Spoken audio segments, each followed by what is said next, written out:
ഒരു യാത്രയിലാണെങ്കിലും രാഷ്ട്രീയപരമായ ചില കാര്യങ്ങൾ, ചില ചിന്തകൾ, ചില ആശയങ്ങളൊക്കെ ഒന്ന് പങ്കുവെക്കാമെന്ന് വിചാരിച്ച് തുടങ്ങിയ ആ പരമ്പര ഇടയ്ക്ക് നിർത്തണ്ടെന്ന് വിചാരിച്ച് ഞാൻ യാത്രയിൽ ഇപ്പോൾ ആന്ധ്രാപ്രദേശിലാണ്. അപ്പോൾ അവിടെ റൂമിലിരുന്ന് അല്പസമയം കിട്ടിയപ്പോൾ ഇന്നത്തെ വീഡിയോ ചെയ്യാമെന്ന് വിചാരിച്ചു. അപ്പോൾ എല്ലാവർക്കും വീഡിയോയിലേക്ക് സ്വാഗതം. നമുക്ക് കൊല്ലം നിയോജകമണ്ഡലത്തിനെ പറ്റി പറയാം. കൊല്ലത്തും പതിവ് പോലെ നിരന്തരമായി ജയിച്ചുകൊണ്ടിരുന്ന ഒരു MP-യും പിന്നെ അവിടെ ഇപ്പോഴത്തെ സിറ്റിംഗ് MLA-യും പിന്നെ പുതുതായിട്ട് രാഷ്ട്രീയ രംഗത്തേക്ക് പ്രവേശിച്ച സാമൂഹ്യ രംഗങ്ങളിലൊക്കെ പ്രവർത്തിച്ച് പരിചയമുള്ള കൃഷ്ണകുമാറുമാണ് മത്സരിക്കുന്നത്. അപ്പം പല വീഡിയോകളിലും ഞാൻ പല കാര്യങ്ങളും പറയുന്നുണ്ട്. അനുഭവം ഇല്ലാത്തവരും പരിചയമില്ലാത്തവരും ഒന്നും മത്സരിക്കാൻ പാടില്ല എന്നാണ് പൊതുവെ ആളുകളുടെ ഒരു അഭിപ്രായം. നമുക്ക് അനുഭവവും പരിചയമൊക്കെ ഉള്ളവർ MP-മാരായിട്ടും MLA-മാരായിട്ടും മന്ത്രിമാരായിട്ട് ഇരുന്നിട്ടും നമ്മുടെ രാജ്യത്തിൻ്റെ പുരോഗതിക്ക് യാതൊരു മാറ്റവും ഇല്ല. അത് എഴഞ്ഞെഴഞ്ഞ് നീങ്ങിക്കൊണ്ടിരിക്കുക എന്ന് മാത്രമല്ല, സാമ്പത്തികമായിട്ട് വലിയ തകർച്ച നേരിടുന്ന ഒരു സംസ്ഥാനമാണ് കേരളം. അപ്പോൾ അതിനൊരു മാറ്റം ഉണ്ടാകണമെങ്കിൽ എല്ലായിടത്തും മാറ്റം വേണം, ഭരണമാറ്റം വേണം, പുതിയ MP-മാർ വേണം, പുതിയ ആൾക്കാർ വരണം, പുതിയ ആശയങ്ങൾ വരണം, ആർജവമുള്ളവർ വേണം, നടപ്പാക്കാൻ കഴിവുള്ളവർ വരണം. അങ്ങനെയൊക്കെ ഉള്ളവർ വരണമെങ്കിൽ അതിനൊരു പരീക്ഷിക്കാതെ നമുക്ക് സാധിക്കില്ലല്ലോ. അവരെല്ലാം കുറേ കാലമായിട്ട് ജയിച്ചതുകൊണ്ടും പാർലമെൻറ്റിൽ വളരെ പ്രഗത്ഭമായിട്ടുള്ള പ്രസംഗങ്ങൾ കാഴ്ചവെച്ചതുകൊണ്ടും മാത്രം കൊല്ലത്തിന് എന്തെങ്കിലും പ്രയോജനം ഉണ്ടായിട്ടുണ്ടോ എന്ന് കൊല്ലംകാർ ആലോചിക്കാമെന്നേ എനിക്ക് പറയാനുള്ളൂ. ശരിയാണ്, പാർലമെൻറ്റിൽ അറിയപ്പെടുന്ന നല്ല ഒരു പ്രസംഗകനായിട്ടുള്ള MP-യാണ് കൊല്ലത്തുനിന്ന്. അതൊക്കെ കാര്യം ശരിയാണ്. രാഷ്ട്രത്തുനിന്ന് ഇപ്പോൾ ഇന്ത്യ മഹാരാജ്യത്തു നിന്ന് അസ്തമിച്ചു പോയ കമ്മ്യൂണിസ്റ്റ് പാർട്ടിയുടെയും അതേപോലെ തന്നെ അതിൻ്റെ സഹസംഘടനകളിലൊക്കെ ആയിട്ടുള്ള പാർട്ടിയൊക്കെ അതിൽപ്പെട്ട അദ്ദേഹം മാത്രമേ ഉള്ളൂ ഇപ്പോൾ അതിലെ ഒരു MP ആയിട്ടുള്ളത്. അദ്ദേഹം മോശക്കാരനൊന്നുമല്ല.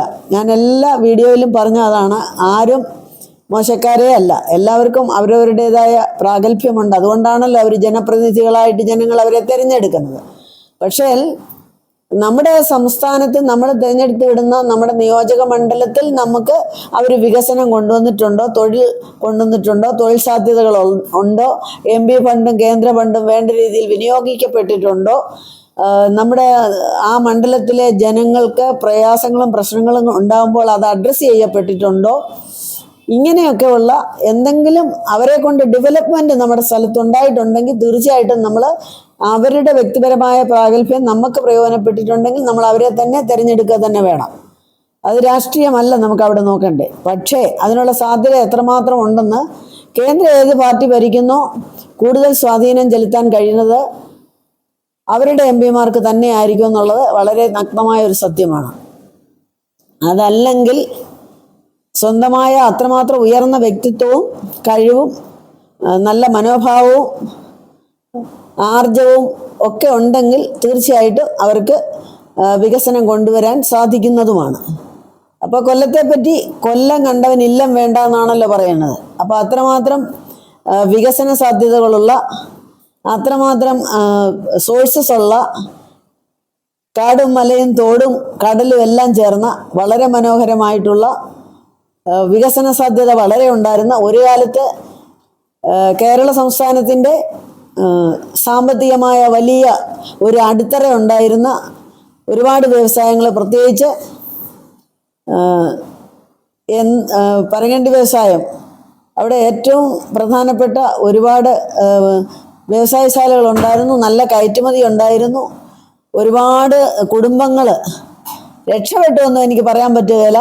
അവരുടെ കൈയും നഖങ്ങളും ഒക്കെ നഷ്ടപ്പെട്ടതല്ലാതെ അവരാരും രക്ഷപ്പെട്ടില്ല. അപ്പോൾ കഴിഞ്ഞ 70 വർഷത്തെ ഭരണകാലത്ത് കൊല്ലത്തുണ്ടായ ഏറ്റവും പ്രധാനപ്പെട്ട ഒരു വ്യവസായ മേഖല, അവിടുന്ന് ആരാണ് ആ വ്യവസായ മേഖലയിലൂടെ വികസിച്ചതെന്ന് അത് കൊല്ലത്തുകാർക്കറിയാം.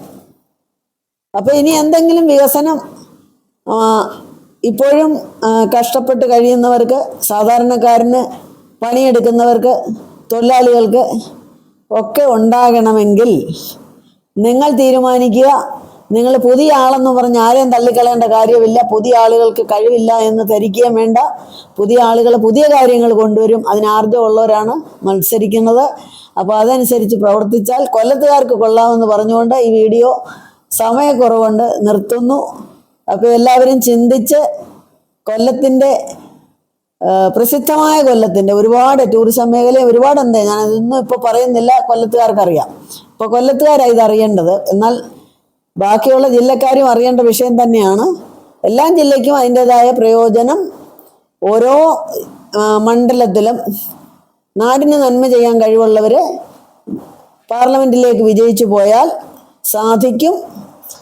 അതിനുവേണ്ടി എല്ലാ ജനങ്ങളും അവരുടെ ഏറ്റവും പ്രധാനപ്പെട്ട അധികാരം എന്ന് പറയുന്നത് രാഷ്ട്രീയം മറന്ന് കഴിവിനെയും നമ്മുടെ നാടിൻ്റെ വികസനത്തിനെയും മാത്രം ലക്ഷ്യം വെച്ച് കൊല്ലത്തിനെ പഴയ കൊല്ലത്തിൻ്റെ പ്രതാപത്തിലേക്കും അതിലും ഉയരത്തിലേക്കും കൊണ്ടുവരാനായിട്ട് നിങ്ങളുടെ വിലയേറിയ വോട്ടവകാശം വിനിയോഗിക്കണമെന്ന് പറഞ്ഞുകൊണ്ട് വാക്കുകൾ നിർത്തുന്നു. നന്ദി, നമസ്കാരം. അടുത്ത വീഡിയോയിൽ വീണ്ടും കാണാം.